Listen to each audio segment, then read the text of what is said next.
Bueno, muy buenas tardes para todos. Les damos la bienvenida en la tarde de hoy. Vamos a comenzar nuestra actividad en el día sábado y vamos a hacer la oración de inicio. No se te escucha, ¿qué hace? Entonces nos disponemos para hacer la oración, enfocando nuestro pensamiento hacia nuestro Padre Celestial para agradecerle por todas las bendiciones que nos ha dado. Especialmente te damos gracias por este nuevo día que nos das, por darnos la oportunidad de tener la vida, de contemplar las maravillas que tú nos das a cada momento y a cada instante, Padre Santo. Queremos agradecerte también por darnos a nuestro querido y amado Maestro Jesús, que es la directriz de este plano corporal, para que nosotros siempre enmarquemos sus enseñanzas en nuestros corazones. Queremos colocar en la tarde de hoy a nuestra querida Mira para que tú la inspires, para que todos los conocimientos que nos trae en la tarde de hoy sean para nosotros las orientaciones, el aliciente también para nuestro espíritu. Agradecemos este precioso momento a todos los espíritus, guías y protectores de nuestra casa espírita por acompañarnos siempre. Y en tus manos encomendamos la tarea en la tarde de hoy y que así sea. Bien, antes de comenzar, vamos a compartirles una actividad que tiene la Asociación Médico Espírita, que es el sexto seminario de salud y espiritualidad que se va a realizar aquí en la ciudad de Bogotá. Lo vamos a realizar en el Centro de Convenciones Cafán La Floresta, en el Salón Los Sauces. Para las personas que estén interesadas, tiene un costo de 60.000 pesos hasta julio, en agosto 70.000 pesos y en septiembre 80.000 pesos.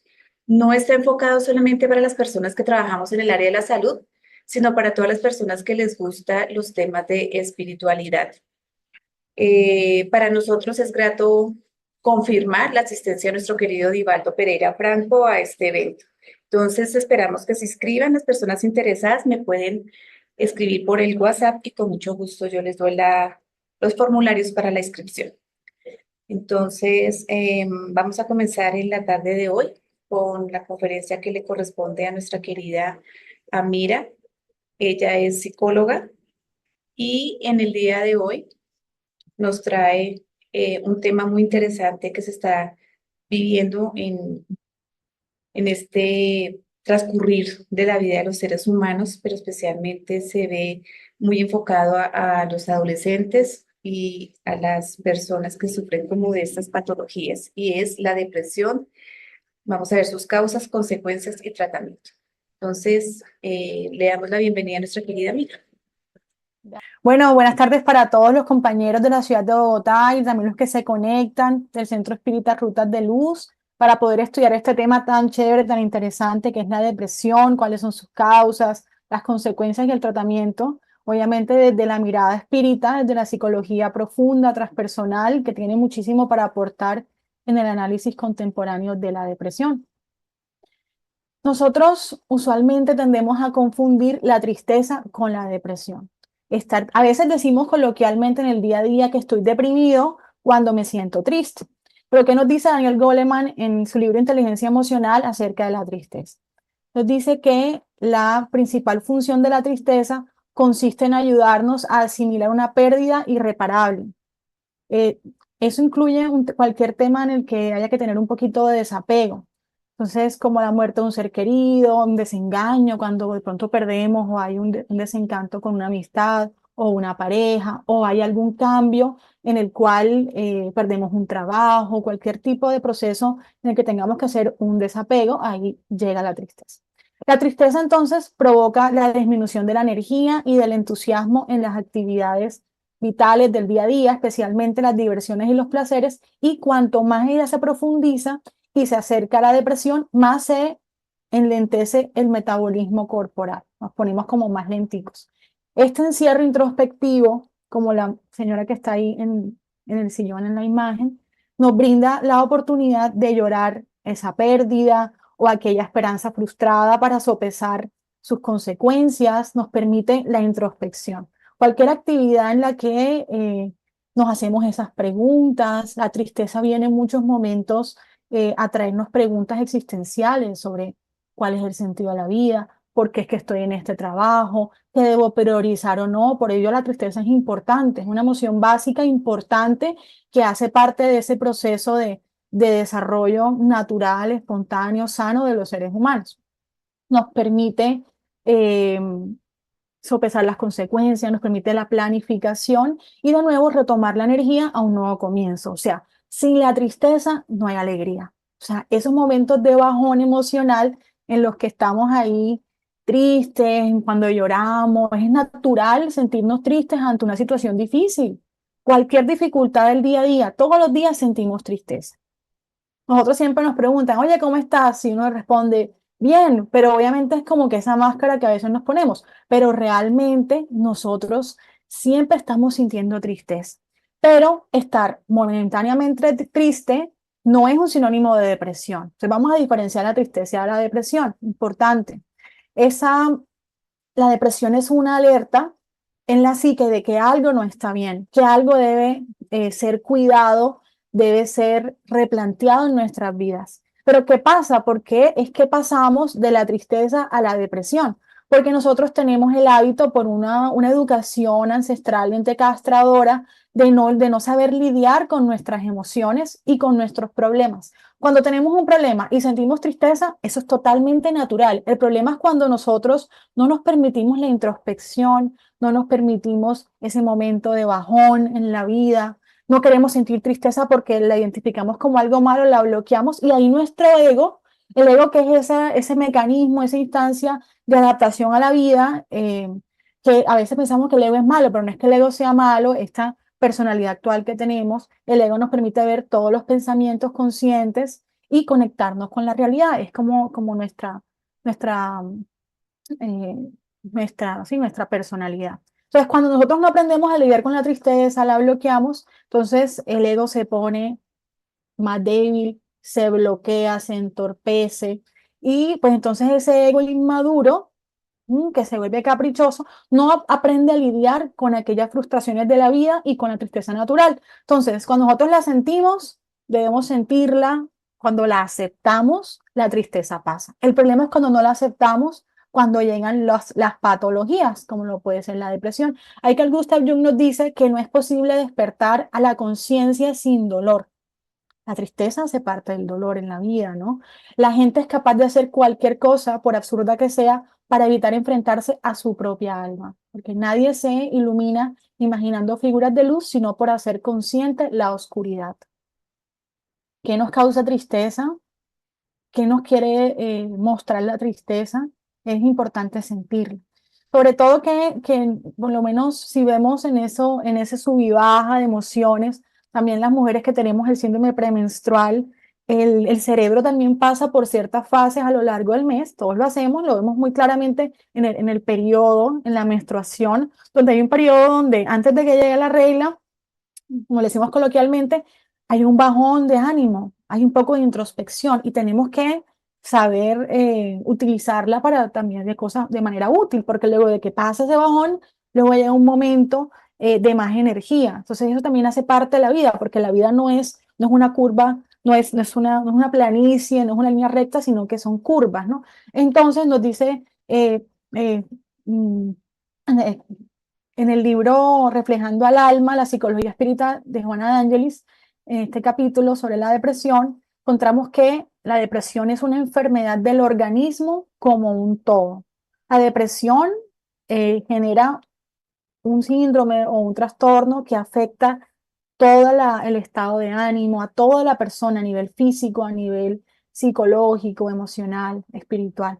Compromete consecuentemente el pensamiento. Y la depresión altera la manera como la persona ve el mundo y siente la realidad. O sea, es como si yo tuviera los lentes, el lente para el filtro azul o están los lentes oscuros, me los pongo y empiezo a ver la vida con pesimismo y todo me sale mal. Sí, y muchas veces es que la depresión está inconsciente. Muy interesante que podamos nosotros identificar la depresión porque ella pasa enmascarada demasiado en la sociedad. La OMS tiene cifras el año pasado de 280 millones de personas con depresión clínica, pero eso solamente la gente que de pronto se acerca a una EPS, ¿sí? O se acerca a los registros, pero la mayoría de las personas no aceptan la depresión, porque la depresión no siempre es profunda, hay varios niveles y muchas veces, a veces estamos así con una desmotivación que empieza a darse, yo todos los días estoy bajita de energía y todos los días tengo pereza de hacer el trabajo y todo el tiempo así y me la paso así y ya yo creo que es que yo soy así. Y resulta que estoy luchando con una depresión que es funcional, porque hay depresiones en donde las personas no pueden hacer nada, ¿sí? Totalmente disfuncional, pero muchas veces la depresión es funcional y lidiamos con ella, ¿sí? Me cuesta la lectura, me cuesta hacer muchísimas cosas. Entonces, en esos lentes alterados se altera la forma en que vemos la realidad, como entendemos las cosas. Oye, cuando uno lee un libro o uno lee la codificación espírita, que tiene muchísimo para ayudarnos desde otro lugar, ¿sí? O no nos llega tan profundamente, ¿no? Y también tiene que ver con la manera en la que nosotros manifestamos las emociones. Cuando estamos en depresión podemos estar sintiendo bastante irritabilidad, ¿sí? Amargura, del estado de ánimo como apesadumbrado y el placer de la vida se va perdiendo poco a poco. La depresión oculta una agresión contra la persona o un objeto oculto, dice Freud, Abraham y otros autores. Entonces, es una autoagresión, una autoflagelación mental contra nosotros, contra un objeto, contra mi realidad. ¿Mm? Estamos en revuelta contra la vida, consciente o inconscientemente, porque no aceptamos la realidad como viene. En la raíz psicológica del trastorno depresivo se encuentra la insatisfacción del ser en relación a sí mismo que no fue solucionado. Entonces, no estamos a gusto con nosotros mismos, con nuestra vida, y predomina en el self, o sea, en el sí mismo, que es como es el yo superior, a diferencia del ego, un conflicto resultante de la frustración de aquellos deseos que no han sido realizados, en los cuales se van revelando impulsos agresivos que empiezan a herir las estructuras del ego, que es esa máscara a la cara con la que vemos la realidad, y se va sumergiendo la persona como una sorda rebeldía, silenciando los anhelos e ignorando la realidad. ¿Sí? Hay una fuga de la realidad que ya vamos a ver más adelante. Entonces, cuando tenemos una pérdida, sentimos tristeza, aflicción. Eso es normal. Si estamos en esa tristeza de 6 a 8 semanas, más o menos máximo 2 meses, ella debe ir pasando, ¿no? Debemos ir en esa introspección digiriéndola, aceptándola, resignificándola para poder seguir con la vida y otra vez ver la luz, los colores de la vida. Pero si nos quedamos en esa tristeza más de 8 semanas, ya se convierte en una patología que sería la depresión. Eso a veces uno no se lo piensa, pero no necesariamente tienen que ser 6 semanas, es máximo, ¿no?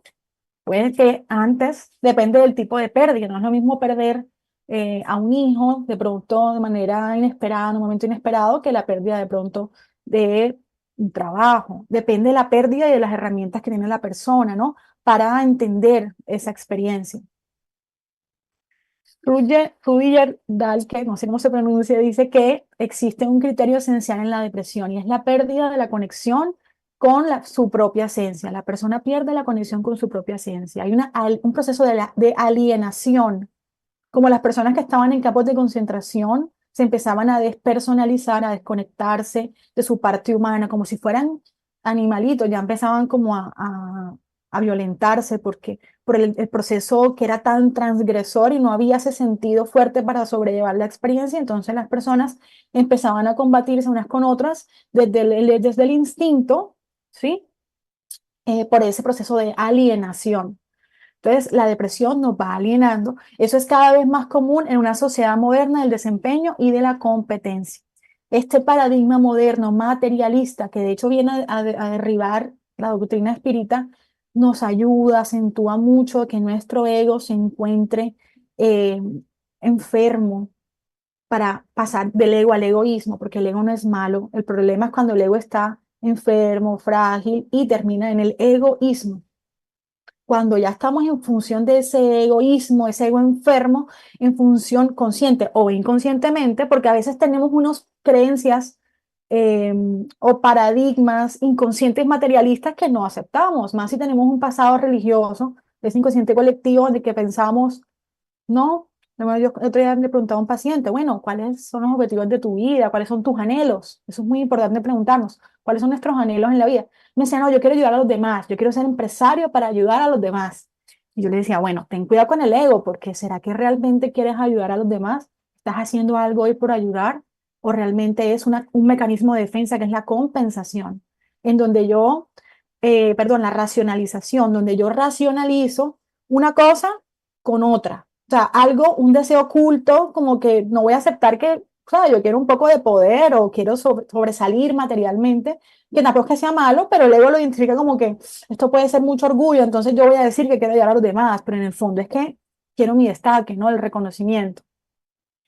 También Víctor Frankl dice que cuando no hay un sentido de vida estable, los seres humanos pasamos de la autorrealización a la búsqueda del reconocimiento, ¿sí? Entonces, los paradigmas que tenemos o los mecanismos de defensa que hay que conocerlos, no los vamos a estudiar hoy, pero la tarea es que cada uno investigue sobre ellos porque si uno no se conoce, no conoce sus mecanismos de defensa, se engaña constantemente porque el ego va a encubrir lo que le genera dolor. Oye, me da un poquito de dolor sentir de que en el fondo es mi interés personal, no es que yo quiero ayudar a otros, ¿sí?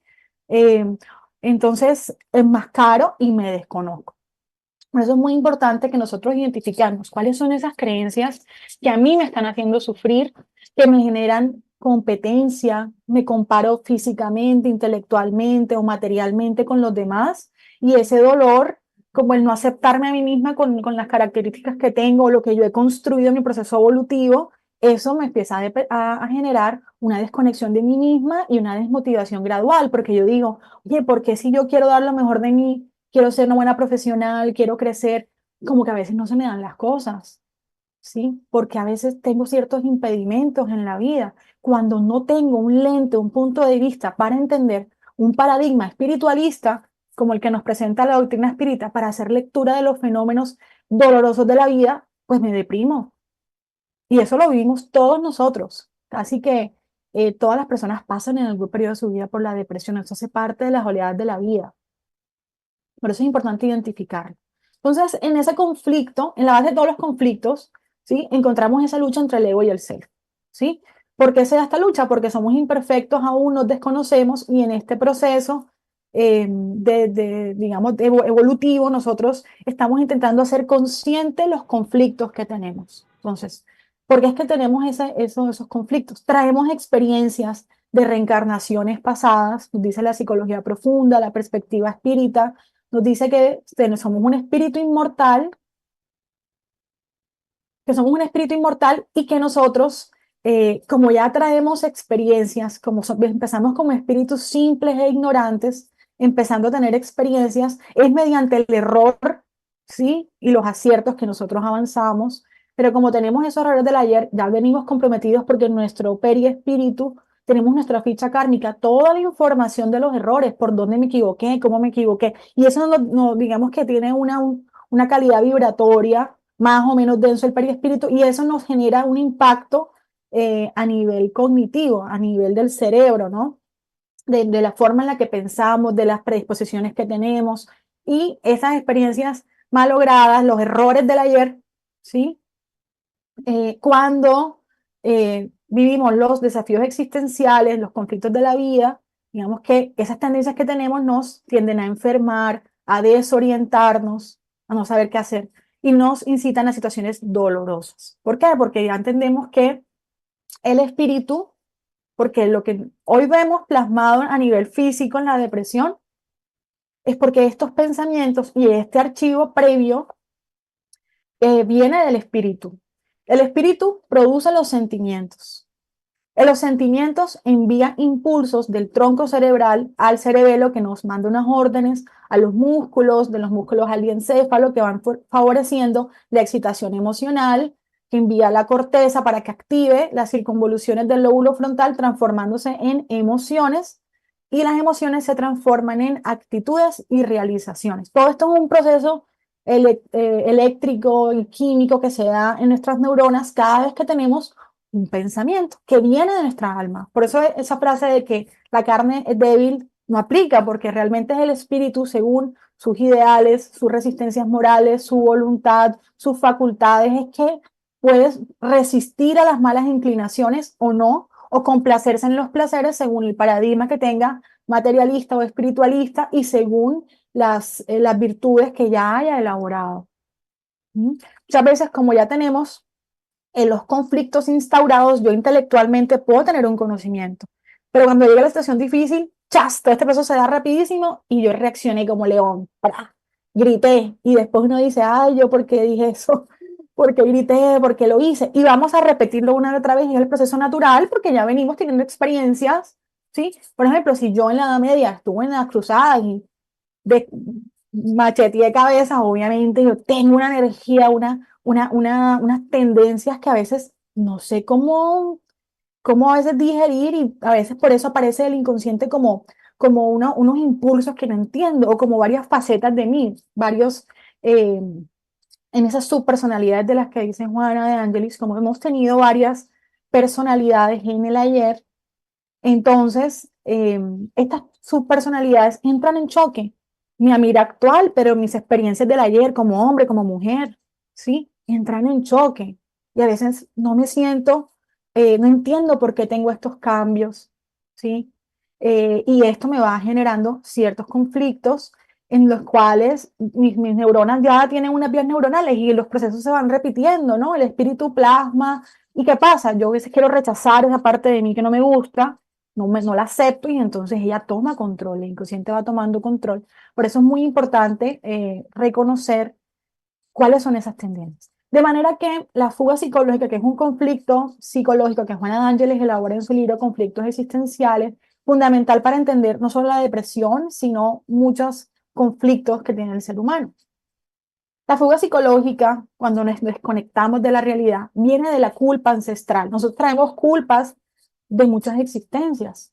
Y este es un mecanismo automático escapista, de escapar de la realidad. Escapamos de nosotros mismos. Por donde empieza en la infancia, donde el niño, incluso en la gestación, desde la gestación, los niños van eludiendo la responsabilidad. Dicen mentiras. Es natural que los niños, en su etapa egocéntrica, tienen etapas de pensamiento mágico, los niños dicen mentiritas. Es normal. Los niños aún no disciernen del todo el bien del mal, ¿sí?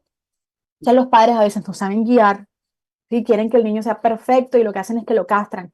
Cállese, no opinen, porque yo quiero. Van castrando la espontaneidad del niño y el niño, por ese miedo, ¿sí? Porque quiere ser amado por los padres, quiere ser aceptado, pero los padres, sin querer queriendo, porque es la educación tradicional, ¿sí? Lo que hacen es que castran o sobreprotegen, que los van dejando sintiendo inseguros, y los niños siguen diciendo mentiras, porque a veces el castigo es muy fuerte, ¿sí? O también porque el niño trae la tendencia del ayer, ¿no? Porque no todos los niños tienden tanto a la mentira.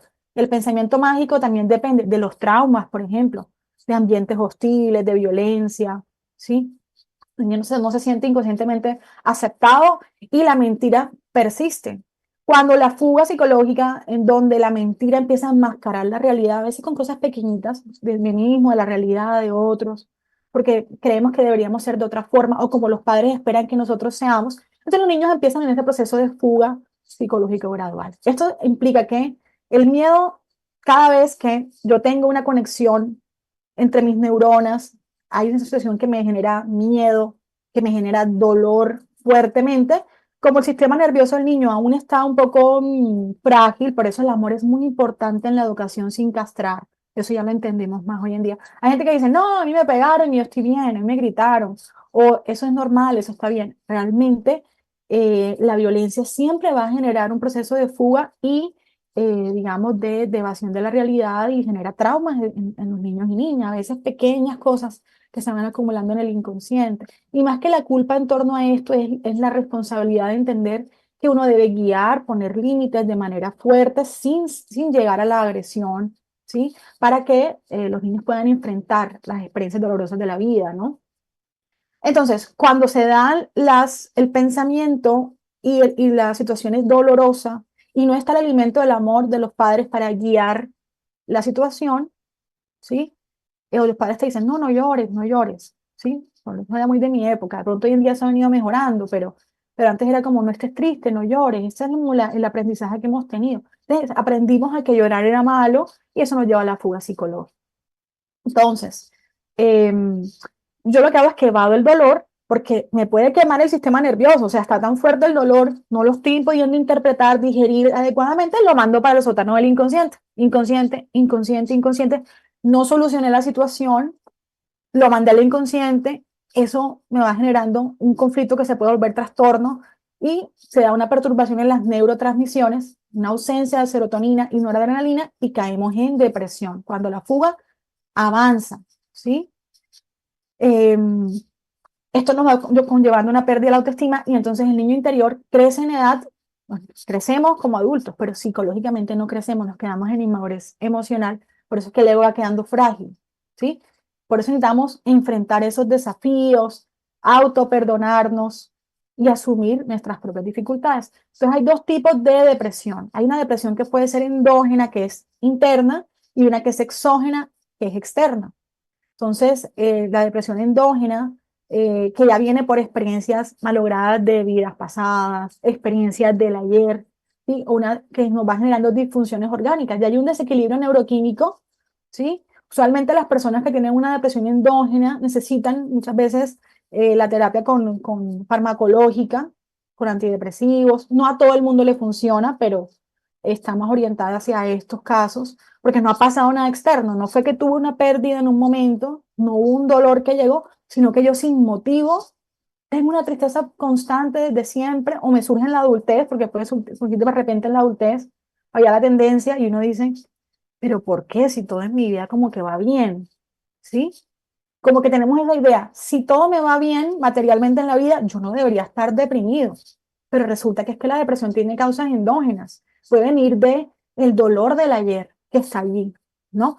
Y las causas exógenas, que son externas a nosotros, como la pérdida del ser querido, factores psicosociales, no sé, el país entra en crisis económica, todo el mundo pierde el trabajo, entra a un campo de concentración, estoy viviendo dificultades en mi hogar, situaciones externas, ¿sí?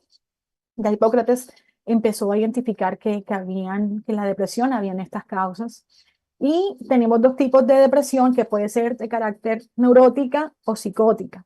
Cuando es de carácter neurótico, las posibilidades de intervención son mucho más posibles, es más fácil intervenir. Y cuando ya tiene rasgos psicóticos, ya la persona puede alucinar, tiene ilusiones que le perturban y el proceso es más complejo, ¿no? Pues el psicótico también puede caer digamos que en asociaciones bipolares o, digamos, con la manía, que es cuando ya hay un poco más de euforia, o la depresión también puede ser unipolar, no cae tanto en la euforia, en la manía. Pero siempre en la depresión tendemos como que hay un periodo de bajón emocional, estamos más hacia la tristeza, pero una tristeza más profunda. Para hablar de depresión no es cualquier tristeza, es una tristeza más profunda, más incapacitante, que está más estable en el tiempo. Y luego de esa tristeza pasamos a la euforia, ya demasiada energía que también nos va a desgastar, ¿sí? Estoy demasiado eufórico, siento que puedo, cuando ya es trastorno, ¿sí?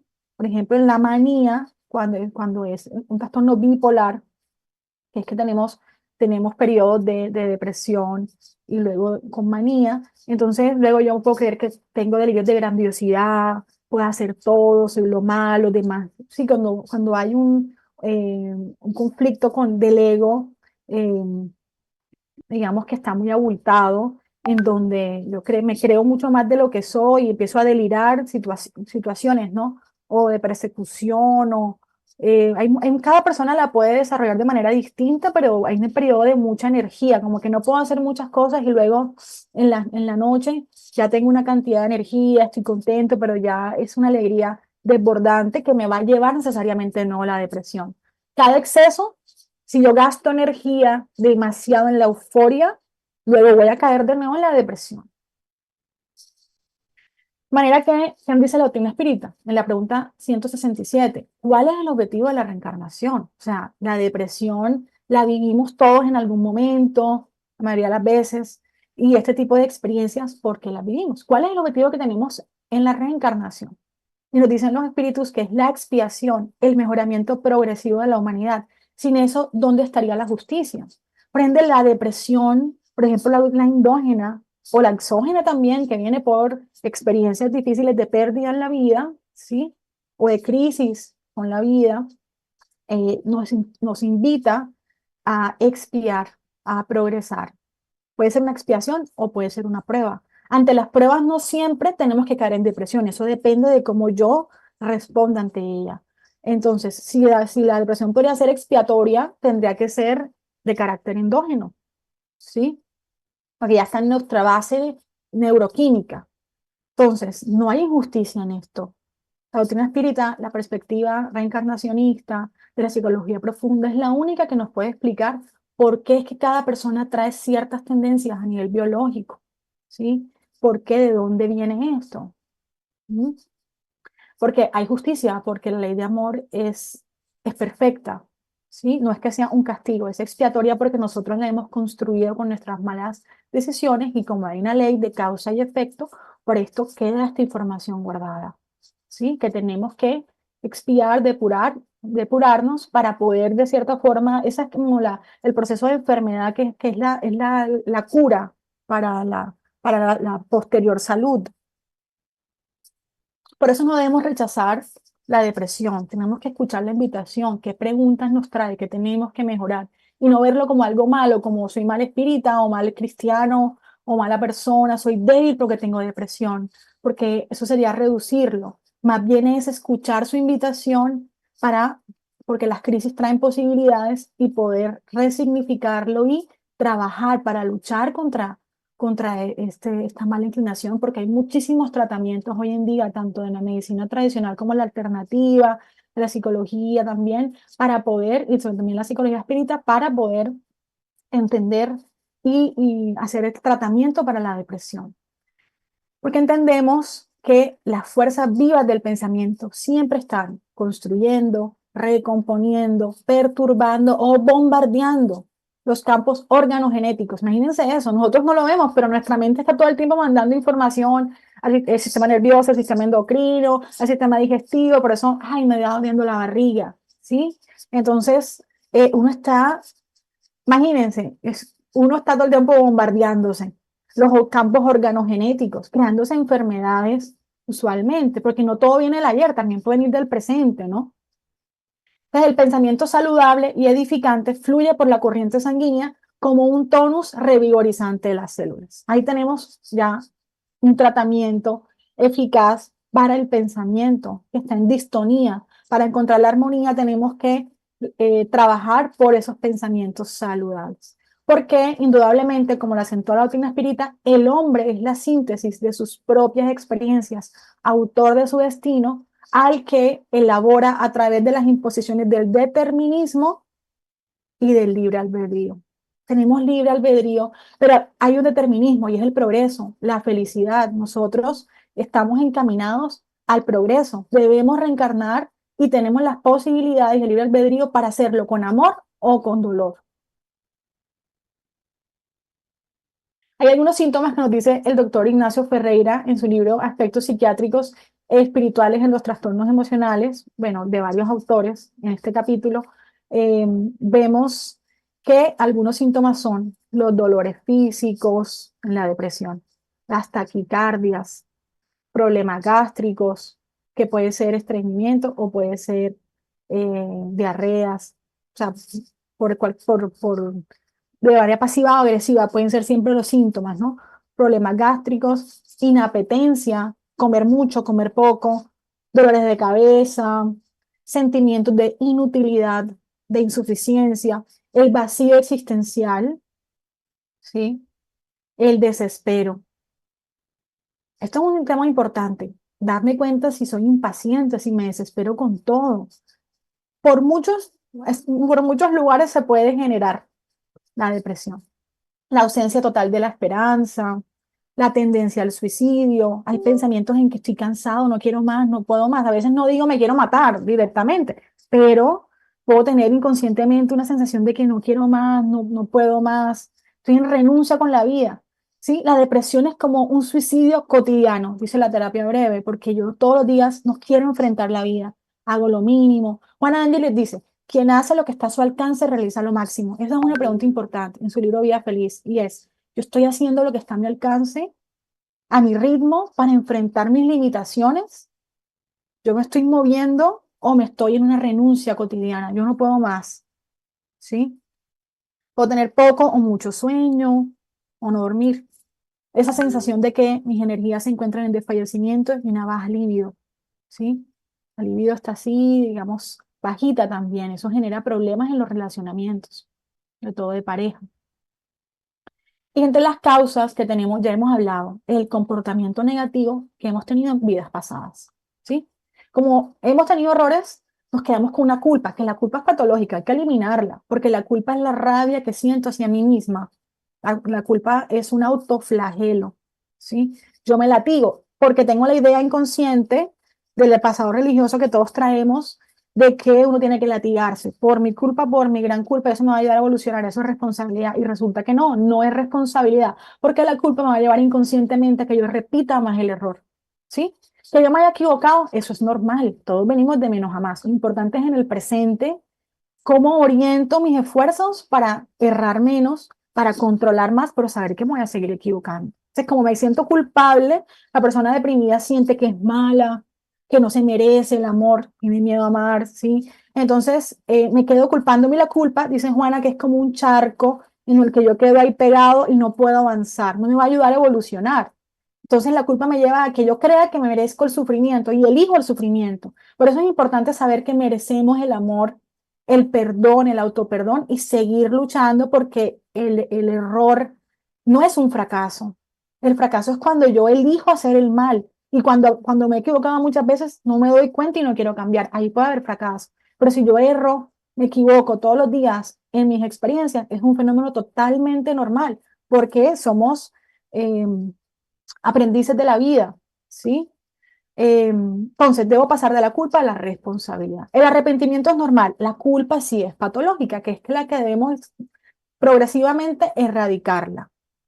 Están las disfunciones sexuales, también pueden ser una causa que puede empezar a generar como ese malestar y sentir de que, digamos que el sexo es fundamental para la vida y esta disfunción sexual también puede venir de un mal uso de la energía del ayer, la energía sexual del ayer, y ante la situación actual, eso también puede generar depresión porque estoy en una revuelta con esta situación. También, esto me pareció muy interesante, el efecto negativo de las animosidades, amarguras y reacciones de las personas a las que yo herí en sus sentimientos, ¿sí? Imagínense, todas las personas que hicimos sufrir, esa energía también nos desajusta, nos desarmoniza. Por eso el trabajo es hacer el bien. Entonces nuestros genes van a registrar ese desconcierto vibratorio que fue producido por las acciones incorrectas con efecto en la química cerebral y puede llevar a la obsesión espiritual, ¿sí?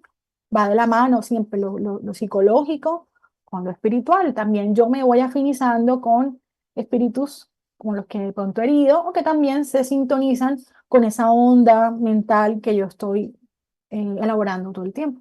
También otra causa son las influencias de base, cuáles son mis creencias religiosas, los comportamientos políticos, artísticos, culturales, hasta los cambios de las estaciones. Cuando llega el invierno la gente se deprime más, ¿sí? La parte hereditaria también, ahí se repitió, fue un error. Y los factores de la naturaleza ambiental y social. Las guerras, obviamente en guerras, imagínense, el hambre. Colombia, que es un país con desplazamiento forzado, el 25% de la población colombiana es víctima del conflicto armado. Esto afecta a la química cerebral de los colombianos. Somos víctimas del conflicto, ¿sí? El conflicto y la agresión que hay en el ambiente nos afecta también. El hambre, sobre todo en el desarrollo infantil, cuando no hay alimentación adecuada, eso genera también trastornos en la química neuronal para toda la vida, ¿sí? No hay forma de arreglarlo cuando haya un daño en la primera infancia. El abandono afectivo, se queda el niño interior todavía sintiéndose abandonado. Las secuelas de las enfermedades que hemos tenido, la educación ineficaz, la educación castradora tradicional, ¿sí? Que va generando. Yo no dejo que mis hijos vivan, pero luego ellos buscan es una pareja que también les limita, que hace el rol del padre otra vez, ¿sí? El relacionamiento conflictivo entre padres e hijos y los problemas a nivel comunitario. Y pregunta Allan Kardec en la pregunta 919 del libro de los Espíritus: ¿cuál es el medio práctico más eficaz para mejorar en esta vida y resistir a la incitación del mal? Dios sabe, la antigüedad nos lo dijo: conócete a ti mismo. Por eso es muy importante para el tratamiento que podamos hacer la terapia con profesionales, la especializada, la terapia de renovación moral y espiritual, ¿sí? Las terapias espíritas y estudiar sobre la psicología. Importantísimo que nosotros podamos conocernos más con el ayuda de un profesional, porque el ego no nos va a dejar conocernos, ¿no? O un equipo interdisciplinario entre psicólogo y psiquiatra cuando sea necesario. Si identificamos alguno de los síntomas, irritabilidad o alguno de los que hemos visto, identificar nuestros sentimientos, poder primero identificarlos, porque a veces no los identificamos, exteriorizarlos con más frecuencia y con más naturalidad con los demás. Mostrarles a los demás el amor. ¿Cuántos arrepentimientos no hay tardíos cuando no expresamos el amor y se van los seres queridos? Eso sí es un fracaso en la vida, no haber expresado en palabras el amor en el día a día.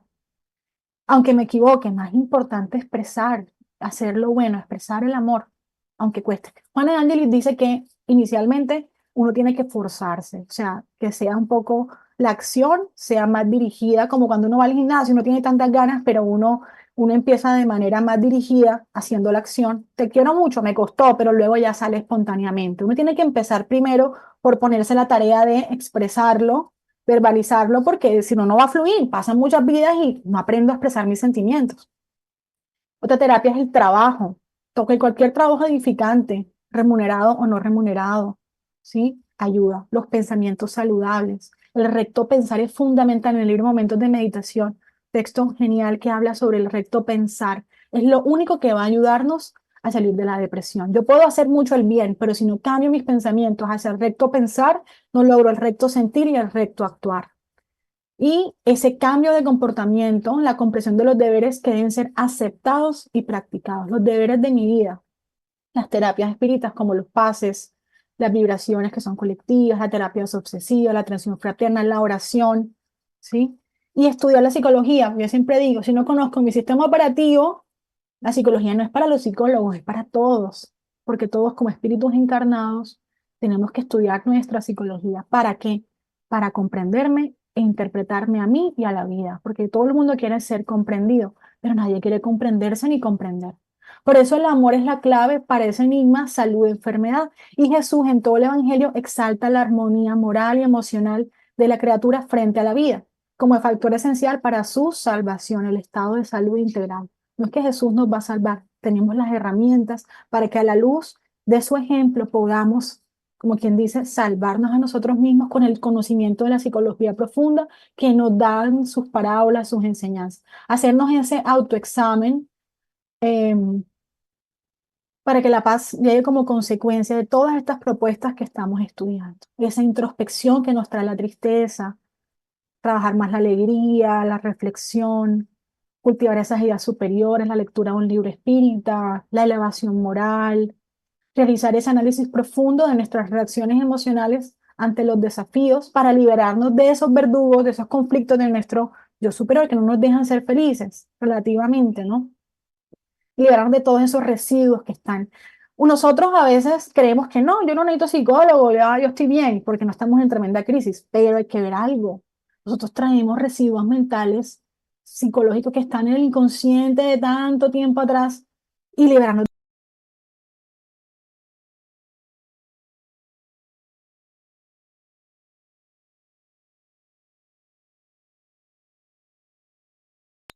Ya, decía que nosotros pensamos a veces como yo no necesito psicólogo, pero resulta que traemos residuos mentales de muchas existencias y de esta misma nuestra propia infancia, que son clichés mentales que no nos dejan avanzar. He visto casos de pacientes que con una sesión de una visualización para devolver a los padres las características negativas de ellos, eh, dejan esa pareja disfuncional con la que vienen sufriendo terriblemente y es como que, ay, ya yo no siento que me interesa esa persona para nada, o cosas que ni siquiera recuerdan. Y resulta, ya porque el tiempo se nos está quedando corto, pero recuerdo un caso de una paciente que ella llegó, que ella le había roto la moto a la expareja que trabajaba con ella, casi pierde el trabajo. Me decía, es que yo cogí una rabia porque él, ajá, él venía, siempre fue tomador, o sea, él nunca le puso la atención que era, pero ella no sabía por qué no lo podía dejar típico con rasgos machistas, no le sacaba el tiempo. Y cuando él empezó, ella vio que él empezó a salir con una compañera, ella decía una rabia y un día él le reventó la moto, ¿sí? Pero él no quería estar con ella era la que estaba como muy detrás de él, y él solo quería salir con sus amigos y tomar en fuga psicológica. Hicimos una visualización y ella en un momento como que tenía una pregunta, yo quiero entender por qué lo hizo. Esa era su pregunta recurrente y ya como uno nota y dice, bueno, vamos a hacer una visualización. Y entonces cuando le dije, bueno, trae esta pregunta, entonces ella trajo un recuerdo que estaba inconsciente de su infancia, que ella ni por ahí lo identificaba, y era ella estando chiquita, como con, no sé, 5 años más o menos, y el padre como que la castigó porque el hermanito mayor había hecho un desastre, se había golpeado, y el papá pensó que ella le había pegado al niño. Él no dejó que ella se expresara. Y ella lloraba mucho porque el papá no la había entendido, no la dejó hablar y le pegó durísimo. Y ella no se acordaba de esa experiencia. Parece algo chiquito, ¿verdad? Y resulta que ella, después de eso, ella ahí desbloqueó la pregunta y dijo, "Ah, ya entiendo por qué no me escuchó, porque no recuerdo bien la pregunta cómo era, pero la pregunta se entendió qué le pasaba y se desconectó emocionalmente de la expareja. O sea, ya lo había en el trabajo y no estaba tan afectada. Fíjense, y uno cree, no, yo no tengo nada que hacer, pero está inconsciente. ¿Cuántas tramas no tenemos? Muchísimos. Y para eso es la existencia, para avanzar. Por eso tenemos que hacer este proceso de la trascendencia del ego y seguir ese mensaje de Jesús, que es el psicoterapeuta de la humanidad, que es el único que puede penetrar psíquicamente en las amarguras del ser, auxiliándolo para la reestructuración de la personalidad, de la individualidad, facultándole la perfecta armonía entre el ego y el ser. Y para cerrar, en motivos de resignación, el Evangelio son el Espiritismo, encontramos un texto súper bonito del capítulo Bienaventurados los afligidos, que nos dice que el hombre puede disminuir o aumentar la amargura de sus pruebas según el modo como encare la vida terrenal. Sufre tanto más cuanto más prolongada considera la duración del sufrimiento. Ahora bien, el que se coloca desde el punto de vista de la vida espiritual abarca con una sola mirada la vida corporal. La ve como un punto en el infinito, comprende su brevedad y reconoce que ese momento penoso pasa muy pronto. La certeza de un porvenir próximo el reino de los cielos, saber que la vida continúa, que será más feliz, lo sostiene y lo anima. Y en lugar de quejarse, da gracias al cielo por los dolores que lo hacen adelantar. En cambio, para aquel que solo toma en cuenta la vida corporal, esta le parece interminable y el dolor pesa sobre él con toda su fuerza. El modo espiritual de considerar la vida corporal disminuye la importancia de las cosas de este mundo, incita al hombre a moderar sus deseos, a conformarse con su posición sin envidiar la de los otros y al mismo tiempo atenúa la impresión moral, el dolor de los reveses y los desengaños que experimenta. Por ende, estudiemos más el punto de vista espiritual y intentemos trabajar ese contenido inconsciente que no nos deja de ver el punto de vista, porque hay un trasfondo psicológico de clichés mentales e inconscientes que hay que desatar para poder vivir más profundamente este proceso de pasar del ego a la conquista del sí mismo. Muchísimas gracias para ustedes por su atención.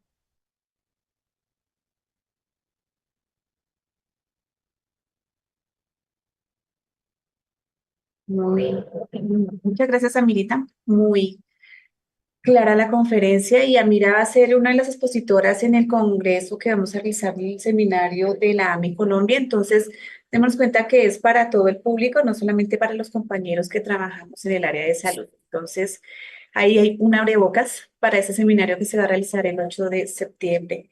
No sé si alguno tiene una pregunta. Gracias. ¿No? Todo claro. No hay preguntas, Amirita, quedó todo muy claro y muy entendible. Muchas gracias, un abrazo. Únicamente saludarlos a todos. Hubiera querido darle las gracias a Mira. Entonces, pues, de todas maneras, para quienes están en la plataforma y están también allá presencialmente, un saludo lleno de afecto, de cariño y gracias por el sacrificio que hacen en asistir al Centro Espírita Rutas de Luz. Un abrazo.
Bueno, para dar por terminar la tarea el día sábado, vamos a pedir el favor a Yurani que nos regale la oración.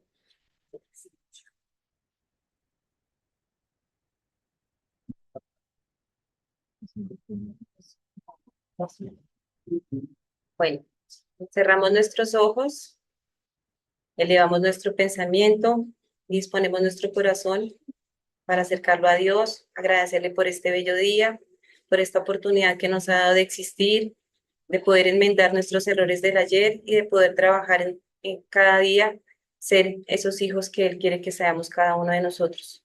Agradecerle por todo lo que nos ha permitido, por todas las pruebas, por todas las dificultades, porque de ellas solamente ha salido y ha florecido lo mejor en nosotros. Pedirle que nos conceda la fortaleza para enfrentar las adversidades, las dificultades y que siempre sostenidos de su mano podamos caminar por ese bello sendero de luz y de paz que Él tiene para nosotros. Que cada día que transcurra trabajemos en ese porvenir que Él está construyendo para para nosotros y el cual nos espera. Agradecerle por este día, por la conferencia del día de hoy, por la enseñanza que dejó en cada uno de nosotros y pedirle que salgamos de aquí con un corazón renovado, con muchas energías, con mayor claridad, con mayor discernimiento y con la voluntad y con la tranquilidad de que Él siempre nos sostiene. Que así sea. Muchas gracias para todos. Nos vemos el próximo sábado.